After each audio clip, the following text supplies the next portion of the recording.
Մինչև ձեր ողբերգական իշխանության սկիզբը մենք ունեինք հունվարի 28 բանակի տոն։ Այսօր ինչ օր է դա։ Որ բանակի տոնն է։ Այն բանակի, որի զինվորը զոհվում է խրճիթներում, այն բանակի, որի զինվորը քնում է ցելոֆոնից վրաններում, այն բանակի, որի մարտական հենակետում սովետական պազիկի կմախք է դրած, այն բանակի, որ չի կարողանում զինվել, որովհետև փողը տալիս է, զենքերը չկան, թե որ զենքերը տալիս են, տեղ չի հասնում։ Այն բանակի տոնն է, որտեղ հարուստներն ազատվում են վճարումով, դու բանակի օր չունես, դա մինչև քո գալն էր։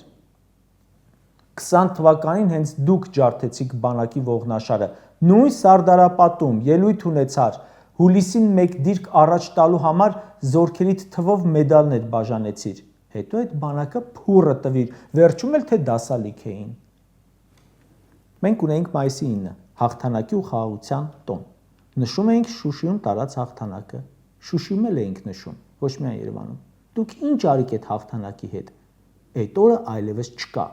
երեք Արցախերի չէ Էրդողանի ինքնաթիռը, լաչին էր թռել միանգամից, այն լաչին, որը հանձնեցիր առանց մեկ պատրոն կրակելու, Էրդողանը Արցախում, առաջ կխնդայինք, չէ, նման բանի մասին պատկերացնելուց անգամ կխնդայինք։